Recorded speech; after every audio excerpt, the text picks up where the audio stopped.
So good evening to all of you.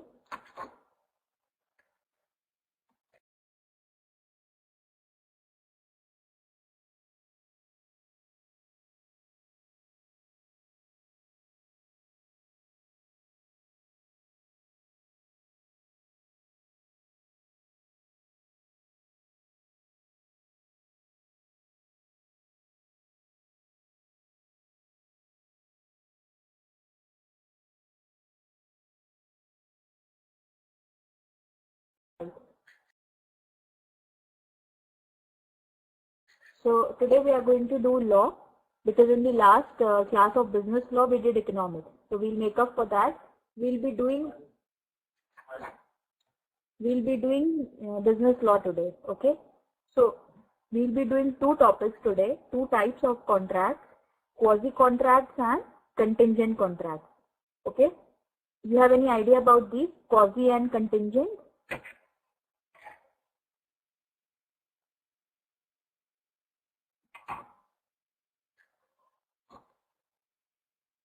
Hello? I hope I'm audible to you all. Just a second.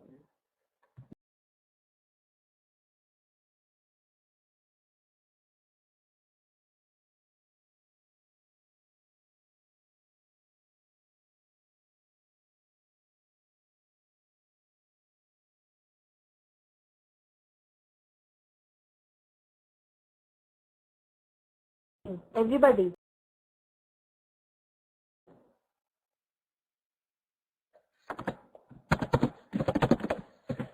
Hello.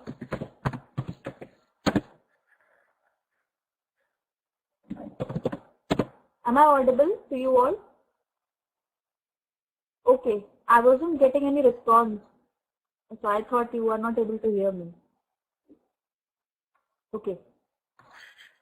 So there are two types of contracts which we'll be studying today. One is the quasi contract and one is the contingent contract.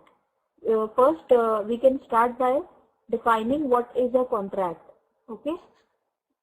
Just wait. I'll log in through the another laptop, because there is some problem of signal in this one. The signal is red. That is why you are not able to hear me properly. Just a second. You can just write the definition of contract in the chat box in the meantime. What is a contract? What do you understand by that? Please write that.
Alright, so I'm audible to you all now properly?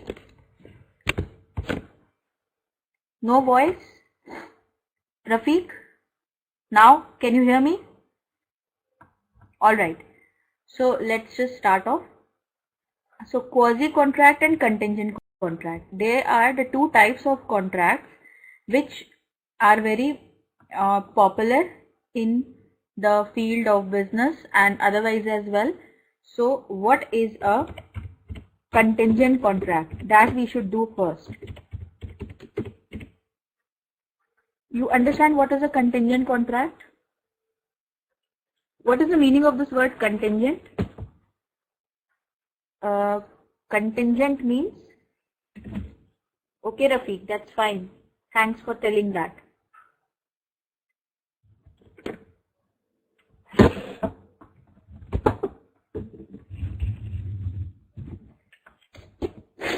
So I asked for a definition of contract. So some of you have written it. Let us just see what you have written.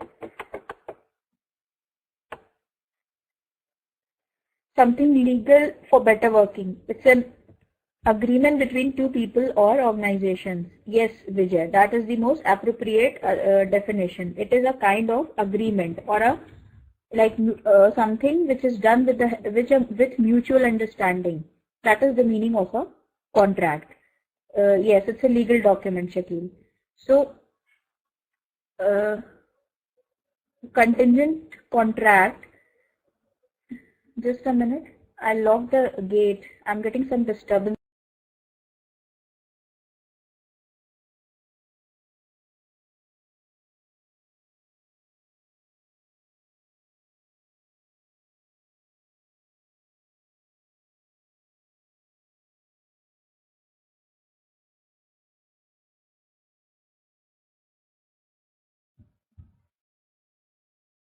Yes, now it's fine. So, contract means a legal venture. It's a legal agreement. It's an agreement between two parties which is backed by the law. There are certain essentials for a contract which we have done in our previous classes. So, an agreement must satisfy all those essentials if it has to be a legal document. Okay. So now we are talking about contingent contract today. So word contingent means dependent. Okay, it means dependent. Just a minute.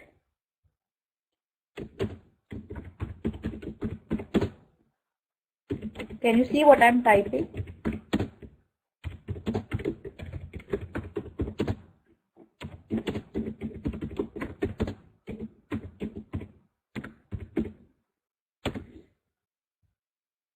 So a contingent contract is a contract which is dependent on the happening of a certain event.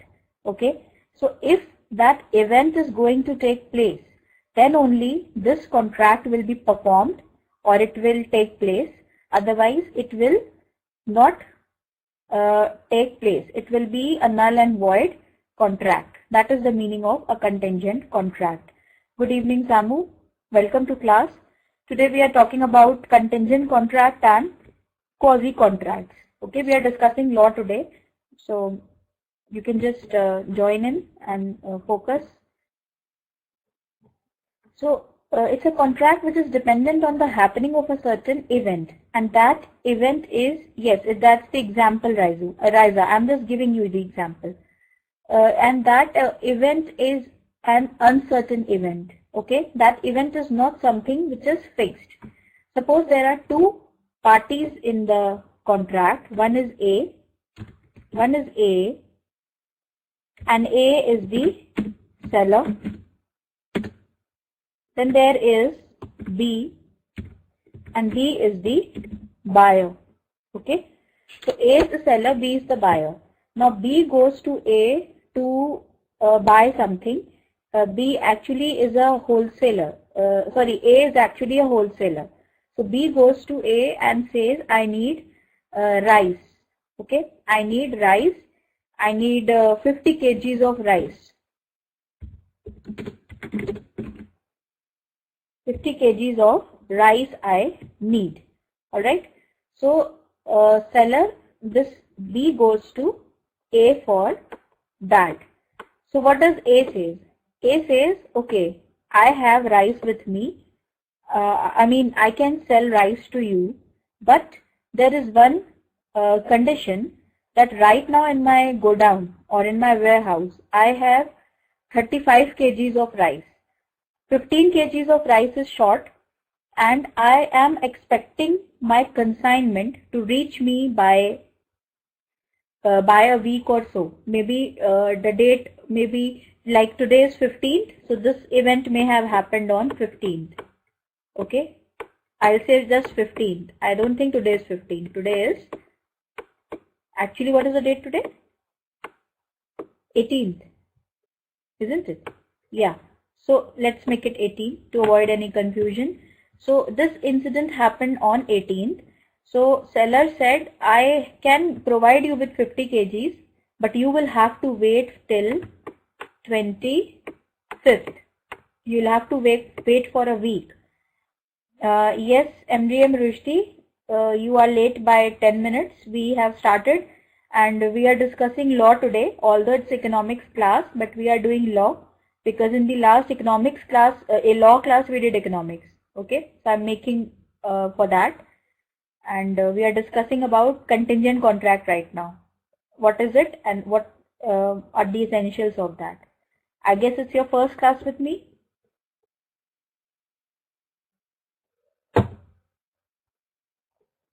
Okay.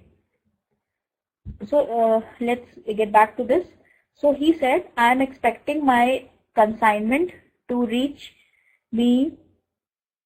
All right, Rushdi. So you can just focus well and you'll understand everything. So my contract is going to, my consignment will reach me by 25th. So you will have to wait for a week. So B says, okay, I will wait for a week, and his consignment is coming by a, what is this? What do you think this is? This is a ship, isn't it? Yes. So this is a ship. So it's he says, I'm expecting my ship to reach me by 25th, and from by then I will be able to provide you with your requirement. So are you ready for this? That is the condition placed before the buyer B by seller A. Now buyer B will take his time, he will decide. So this type of a contract is a contingent contract. In this case, whether B is going to take goods from A or not is dependent on this, on the arrival of this ship, isn't it? It all depends on the arrival of this ship. If the ship is not going to arrive, then the contract may just stand null and void, or initially only B can say, no, I don't want this. I don't want to be in a fix. I don't want to be in a state of dilemma. So I'll just not make any contract with you. So this is an example of a contingent contract. Now, what is the main event in this contract? What is like the purpose of the contract?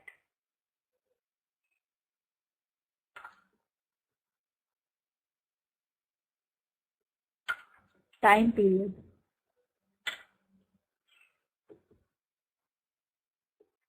No, I'm asking, the main feature of the contract is like selling and buying only. It is primarily a contract of sale and purchase, isn't it?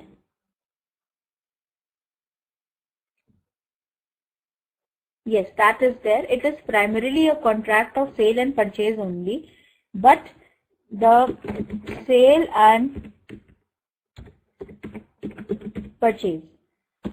But selling and purchasing is dependent on the happening of a certain contingent event. It is dependent on a certain event.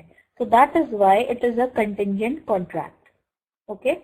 So such types of contract which are dependent on the happening of a certain event are called contingent contracts. Now there are various examples to this, like A will marry B if C dies. So this is dependent on a certain other event. When C will die, then only A and B can marry. So this is one example of a contingent contract.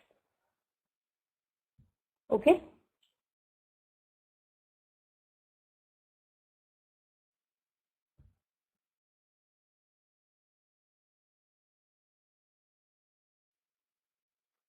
Now we go to the PPT. That was the basic of the type of like this contract.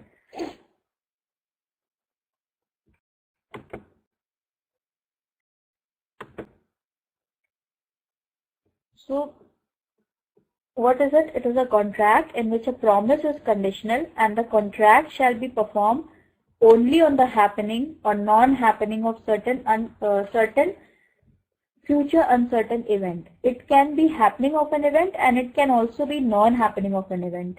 Okay. So this is the definition. You can just read that definition.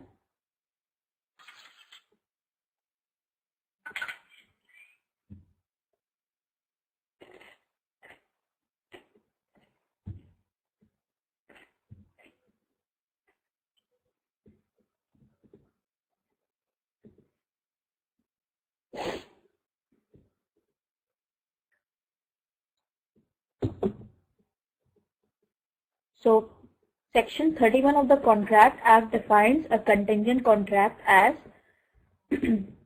a contract to do or not to do something if some event collateral to such contract does or does not happen.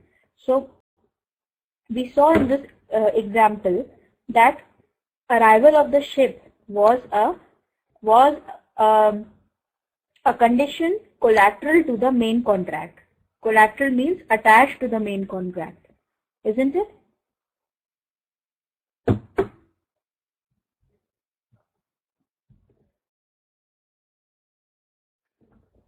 So similarly, the event should be a collateral event. The example is here. A contracts to pay B rupees 10,000 if B's house is burnt. This is a contingent contract. B will get 10,000 only if his house gets burnt. If it doesn't happen, then he will not get anything. So the fulfillment of the contract is based on a future uncertain event. Alright. Now these are the essential characteristics. There should be existence of a contingency, happening or non-happening of some event in future. Contingency must be uncertain. The event must be collateral, incidental to the contract. It should be something that is directly influencing the contract.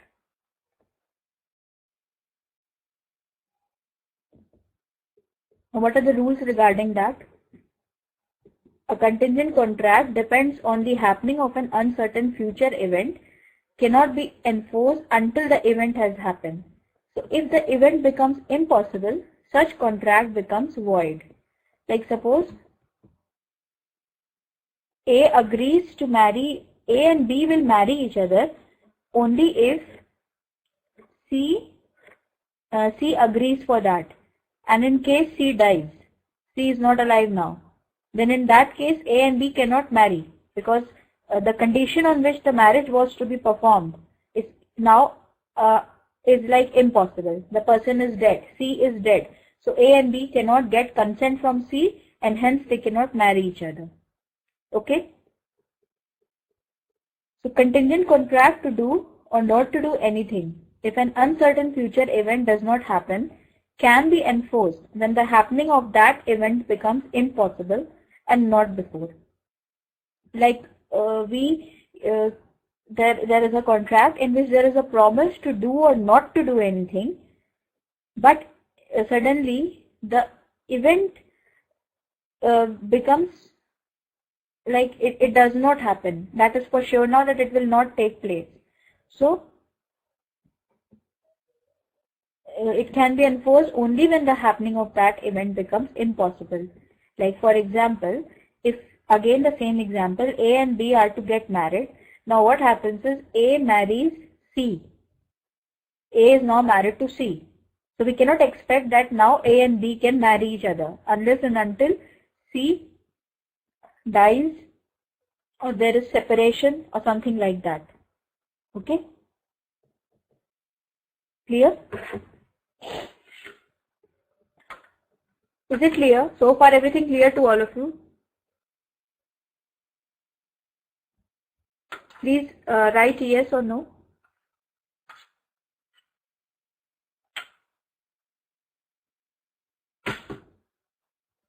Yes, Samuel. It is like for all type of contingent contracts. Now, if any contract is contingent upon how a person will act at an unspecified time, the event shall be considered to be impossible. When such person does anything which renders it impossible that he should so act within any definite time or otherwise that under future contingencies. If it's like, again the same thing, if the event is dependent on the nature of somebody, how a person is going to act in the future, it is dependent on that, then again we can say it's a contingent contract. Okay.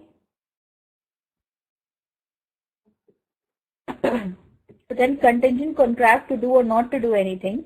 If an specified uncertain event happens within a fixed time, becomes void if the event doesn't happen or its happening becomes impossible before the expiry of that time. Like it is the same thing, but now the event is time bound. The event should occur in that period of time. The death of C should happen in those 4 months. Only then this marriage can be performed. So that is there. Okay. Now contingent contract to do or not to do anything.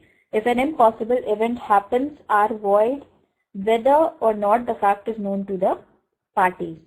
If like in the previous example, the seller hides from the buyer this material fact, like when the ship will arrive, only then I can deliver 50 kgs to you. So he says, okay, I'll give it to you in 1 or 2 days, and then he may just linger it till 25th. So that is an example of that type of condition. The buyer and seller must be aware. So now there are certain examples which we can see. A contract to pay B a sum of money if B marries C. So C died without being married to B. So the contract becomes void. Okay. Now the condition on which the contract was based is impossible to be performed. It will never happen. B cannot marry C ever. So now it's a void contract. Understand? Everybody?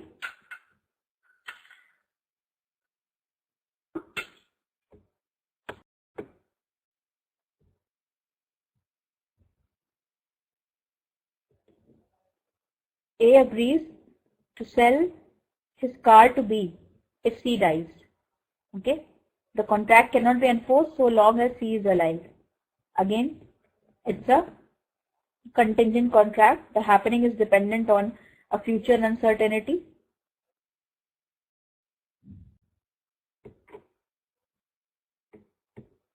A agrees to pay B a sum of money if B marries C. Now C marries D. So this marriage of B to C must now be considered impossible, although it is considered that D may die and that C may afterward marry B. Okay, just read the example once again because you'll understand only once you read it yourself. Please read that again.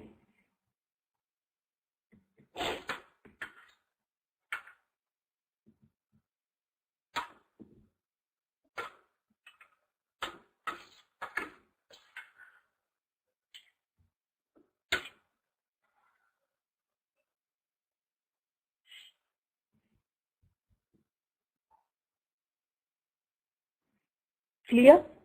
Read by all?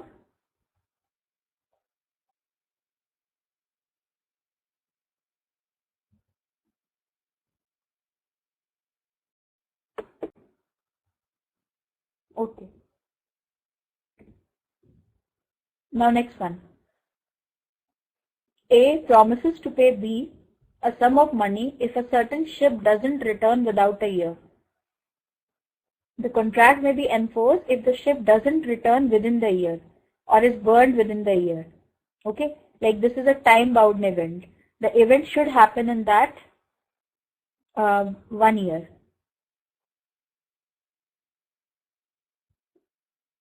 Only then the payment will be made.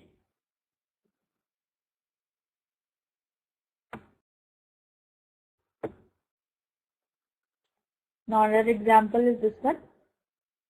A agrees to pay B 1,000 if B will marry A's daughter, C. So she was there at the time of the agreement. So now the agreement is void. When this condition was being enforced or was proposed, this C, who is the daughter of A, was there. She already knows. So in this case, the agreement is void. Now what is this type of agreement? One is, it's a contingent contract, that is for sure. It is dependent on a certain event. Now if suppose C is forced to marry if C is forced to marry B, then what type of thing is it? We did it in one of the previous classes, if you remember. It starts with C. You remember coercion? You remember this term coercion? So this is the case of coercion. C is being C is being forced to marry B. So it's coercion. So this finishes this. Now I'll show you certain video. It is on that only, contingent contract, and then we will go to the second part, that is quasi contract. Okay.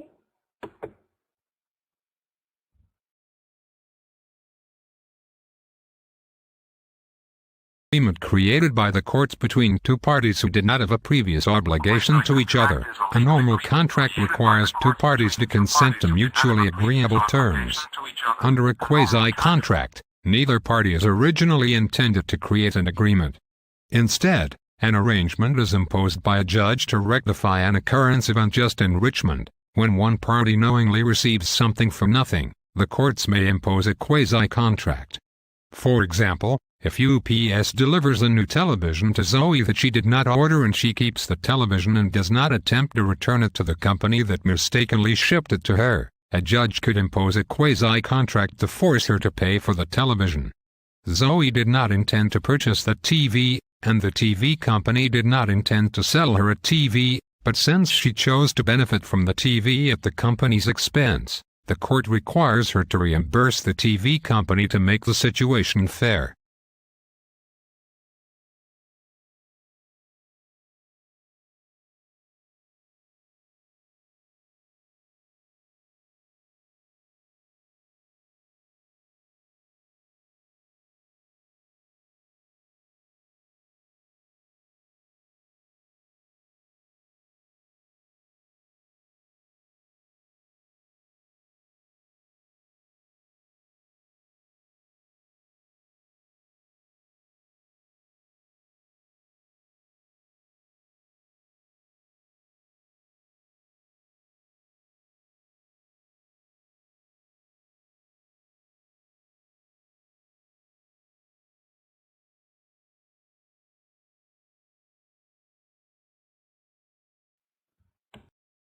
Yeah, I know the video was too fast.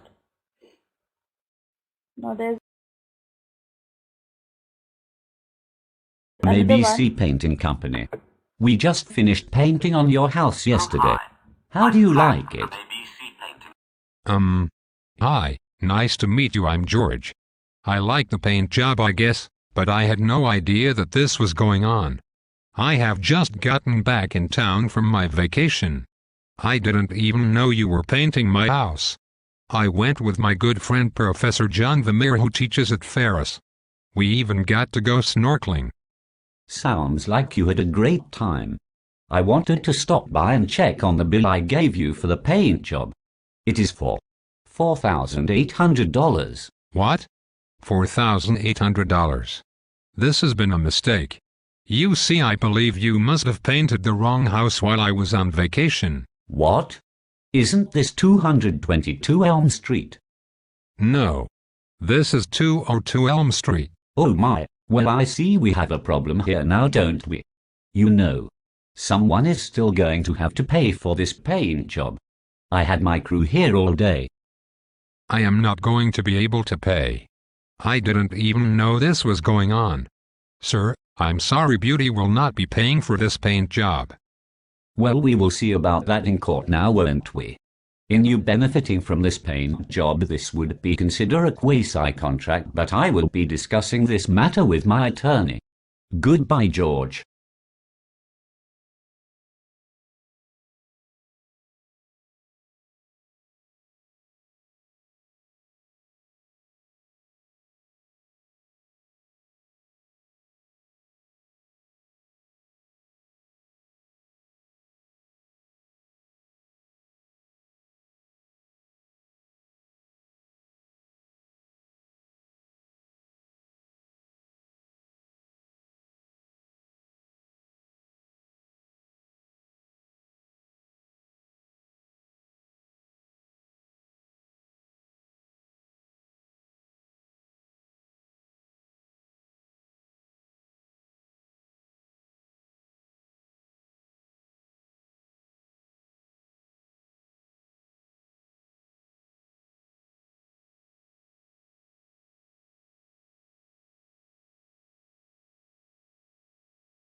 Hello?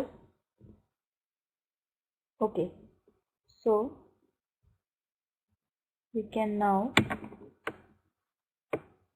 1 minute. Yes. We can now get back with this. So this is like the video had the same examples, isn't it? Now we'll go to the second part of the class, that is a quasi-contract. Now, what is the meaning of this word quasi? Word quasi means false, okay, not real. So quasi-contracts are the contracts which are not real, or to be more precise, we can say that they are the contracts which are not enforced by law, but because of the circumstances, they become contracts. Okay, they are not enforced by law, but because of the situations, they become contracts. Now, suppose you are traveling in the metro and you find somebody's wallet. You find a wallet of somebody. So now you take that wallet, and that person lives at a very far end. So you just somehow manages to reach to that person. Okay. So now you are reaching that person and you are delivering or handing over his wallet to him. So in this case, you have traveled from the metro. You have traveled on the metro. So you must have incurred some cost, isn't it? So is it not the responsibility of that person to pay the amount to you? So he is not bound by the law. There wasn't any agreement between you and that person. You were strangers. You are strangers, but still it's a quasi-contract.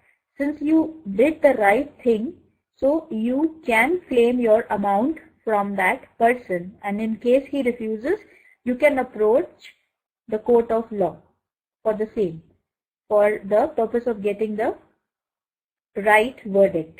Okay, so that is an example of a quasi-contract. Suppose there is an accident on the road, and the person who has fell down, he is hurt, he is wounded, and now a doctor happens to pass by.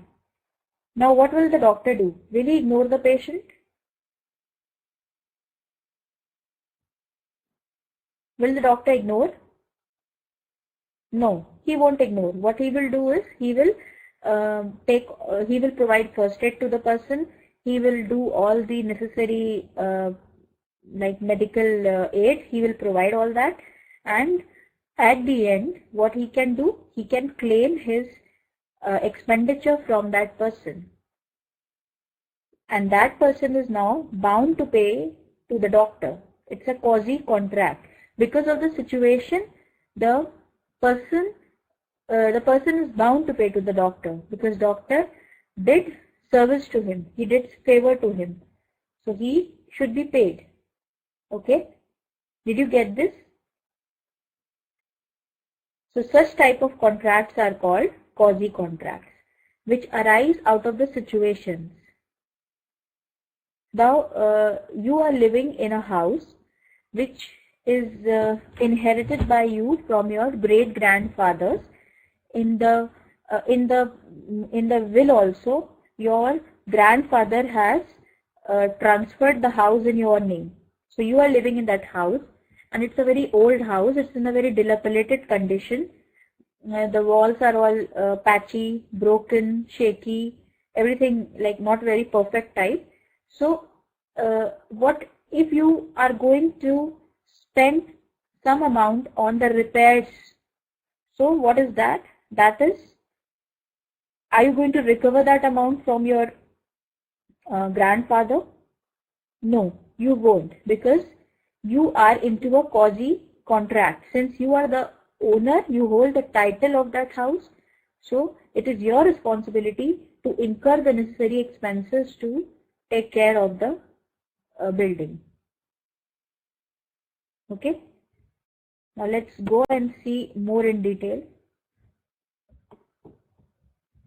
So what are quasi-contracts? They means almost or apparently but not really or as if it were. Okay. So quasi-contract is a contract that exists by order of a court, not by agreement of the parties. So court creates quasi-contracts to avoid the unjust enrichment of a party in a dispute over payment for a good or service. This is a very important line. It is like one party should not enjoy at the expense of others. Like if the doctor is not paid his claim, if he is not paid his medical fees, then in that case, the person who met the accident, who got injured, is he getting undue advantage? If he is not paying to the doctor, is he getting an undue advantage? Yes or no?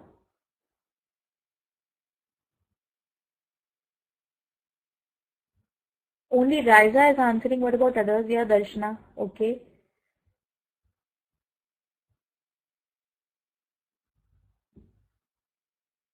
Okay. So that is like both the parties should be benefited. None of them should be at the receiving end. So section 68 to 72 of the Contract Act deals with the certain relations resembling those created by contract under Indian Contract Act 1872.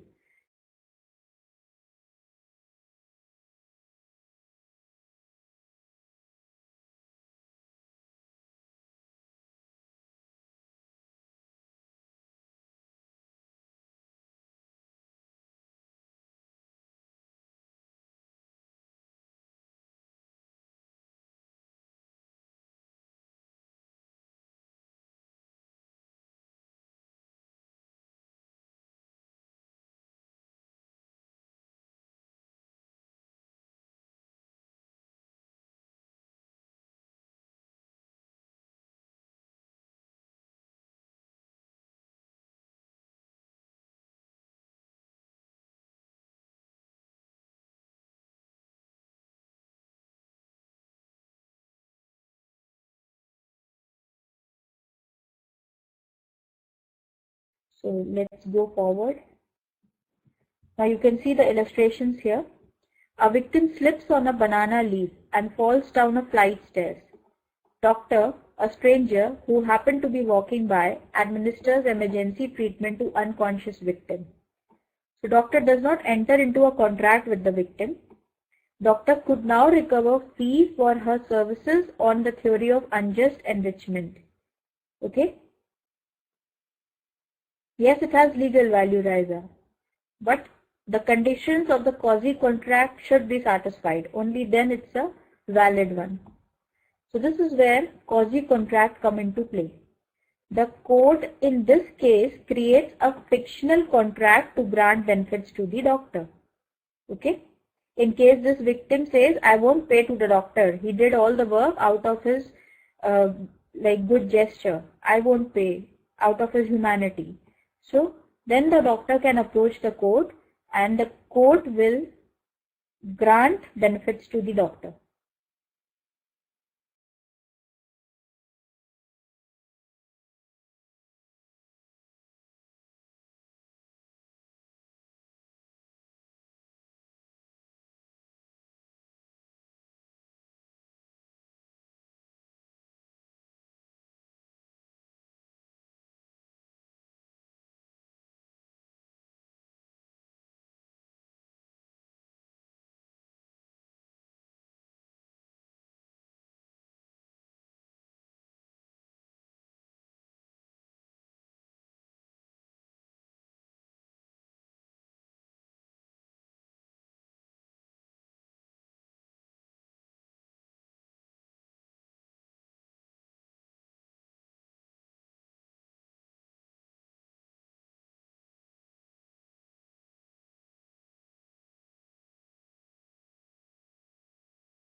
Is it clear? The quasi-contract, what is that?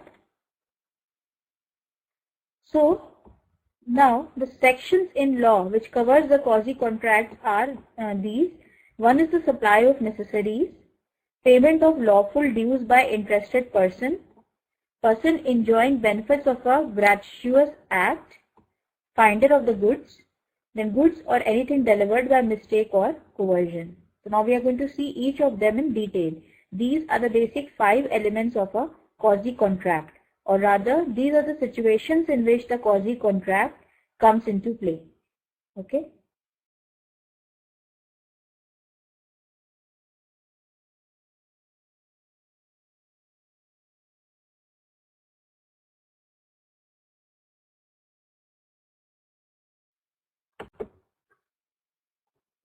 What is the difference between an ordinary contract and a quasi-contract?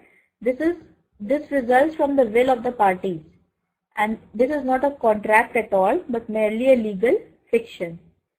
It cannot be used when full-fledged contract exists. Quasi-contract is of no significance if there is a contract there. Then contract is an agreement. Now over here there is no agreement. It has certain essential elements. Now, elements for the formation of a contract are absent. It is a full-fledged contract and is binding. It is not a full-fledged contract. Okay. Now going forward, the first one, that was the claim for supply of necessaries to person incapable of contracting. This is normally applicable to the people who are not of sound mind, okay, who are lunatics, who are not fully normal. So what does the word necessary means? It means things suited to the conditions of incompetent parties. Suppose there is a lunatic and he is into the habit of drinking wine, taking intoxicants. Then in that case, will providing intoxicant or providing whiskey a necessary condition or not?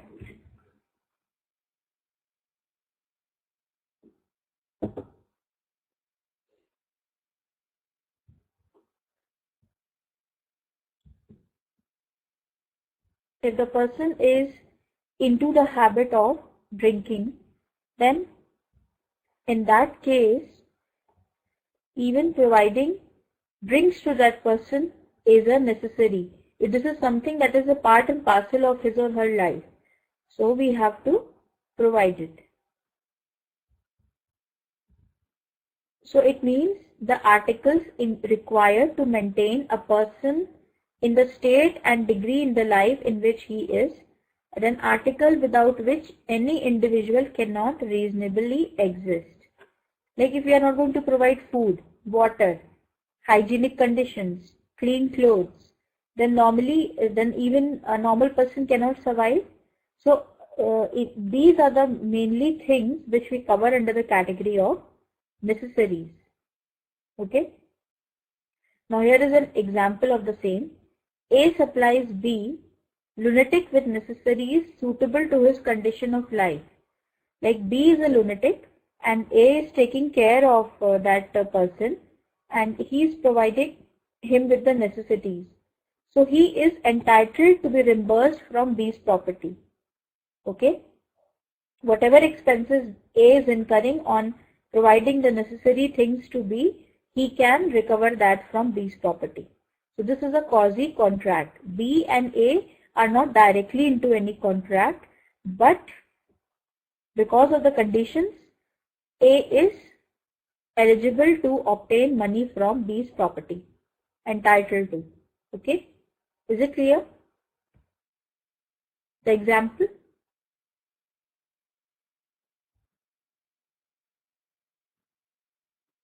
Everybody?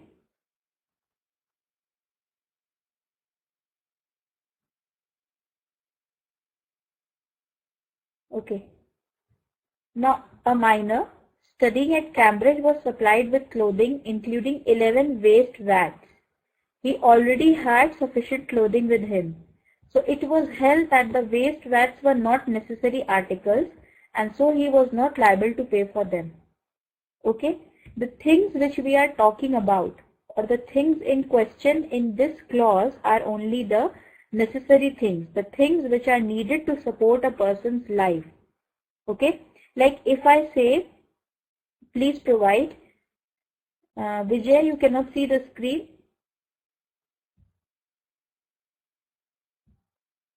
Now? No, the video is not there, Vijay. Now what is the status?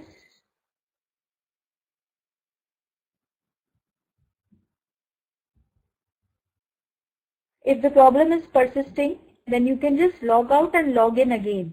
Okay? You can refresh the page and then you can enter the class. So, yes, we were on this one. Suppose there is a minor who is studying in, studying, and the guardian of that minor is providing necessaries to him, and the minor says, now I need pizza. The person who is taking care of that minor, he provides pizza and burger to the minor. So in that case, he is not allowed to recover the amount from minor, because pizza and burger are not the necessities of life. Okay, they are not necessities, they are it's by choice. We are talking only about the necessaries in this case.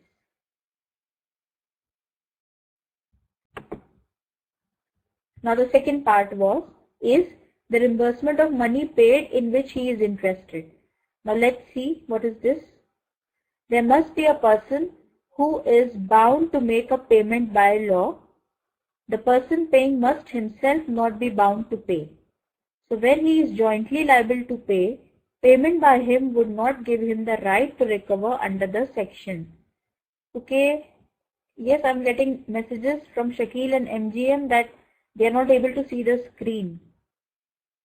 Just a second.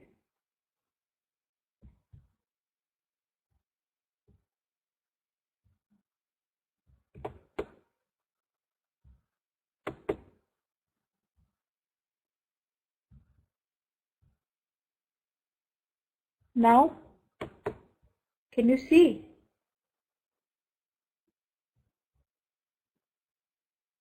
Now is the screen visible? No. What is the reason? Just wait. I'll log in again. Just give me a minute.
How is it now?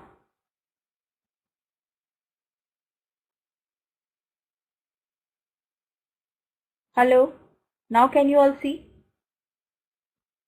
Okay, alright. Yes, so we were on the second one. So the illustration will make it clear. So let's just see that. A and B have been fined jointly 500 for selling adulterated ghee. Okay.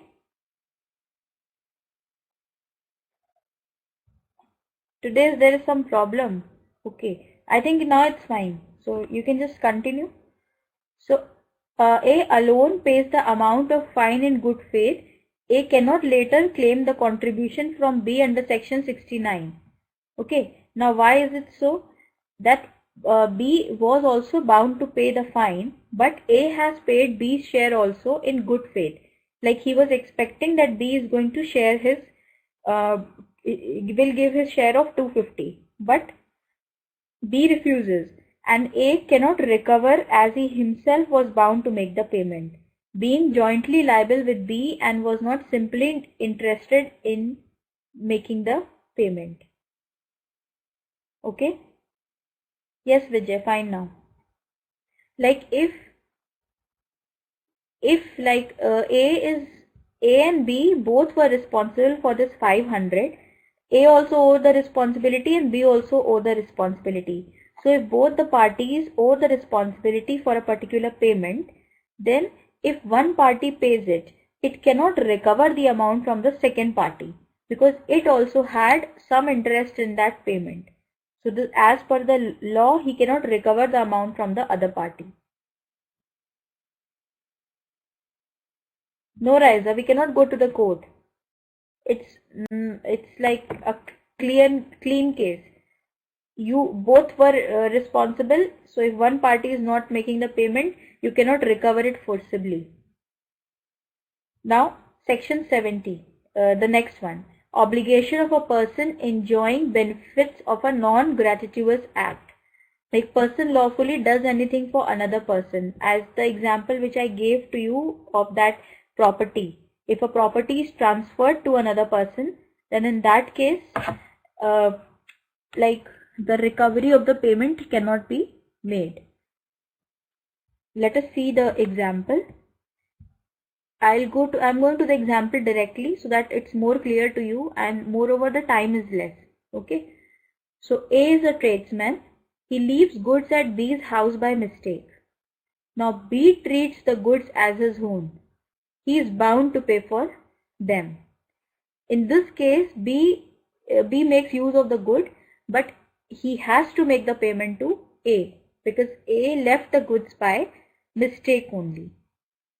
It was a non-gratuitous act, means it was not done out of any free will. This was just a mistake on the part of A that he left the goods at B's place. Okay. Then A saves B's property from fire. So A is not entitled to compensation from B if the circumstances show that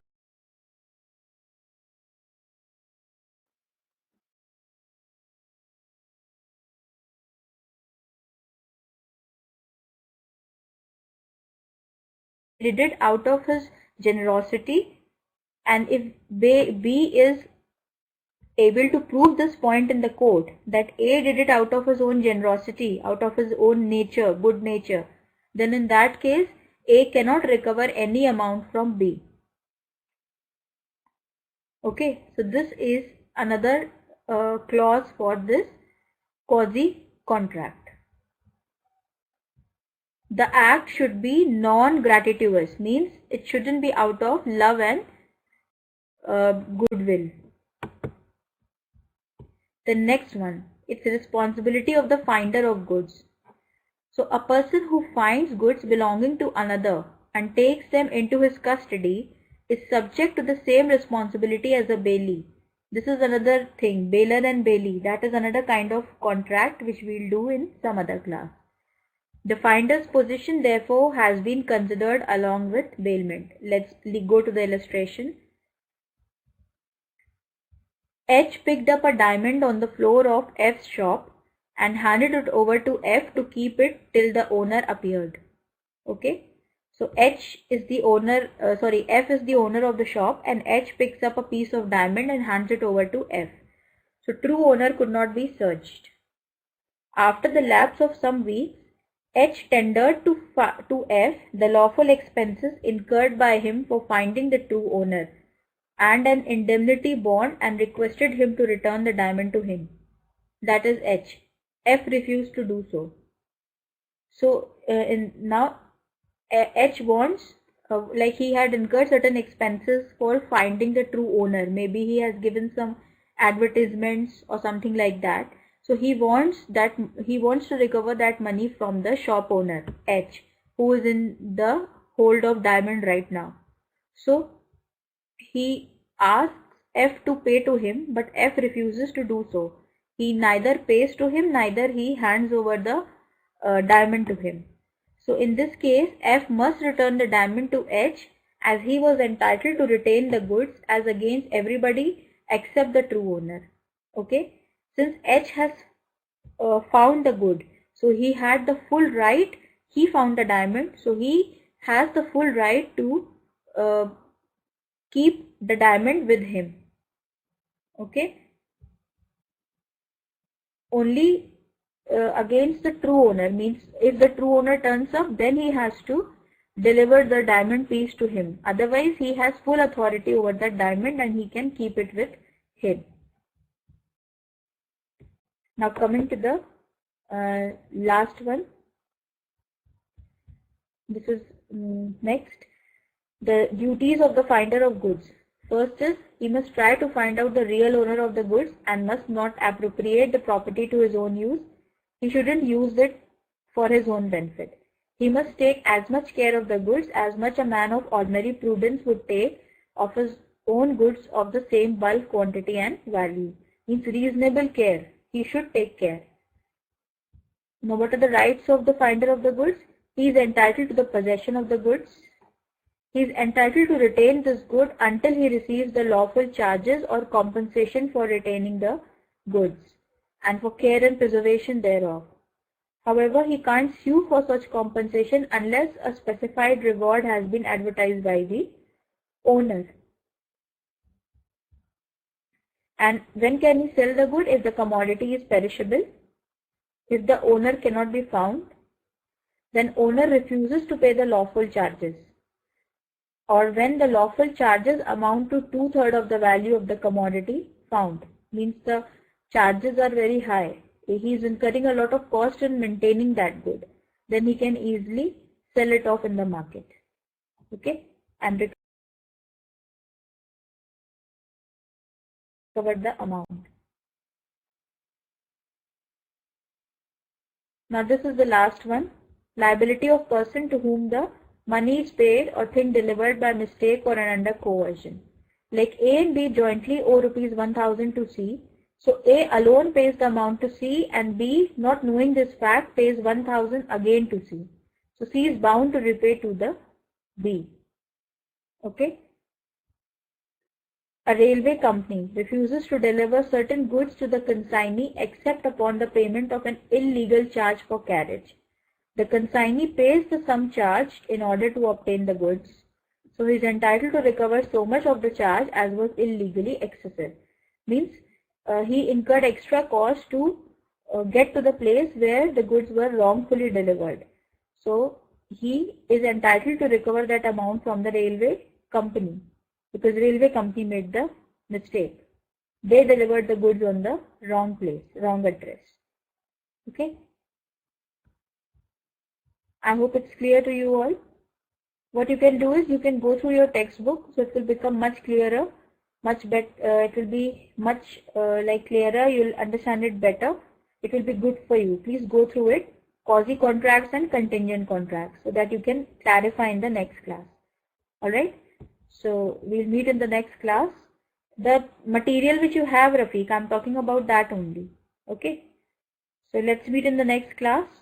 And thanks for your time, everybody. Have a great week ahead and please fill the feedback form. Bye. Good night. Take care.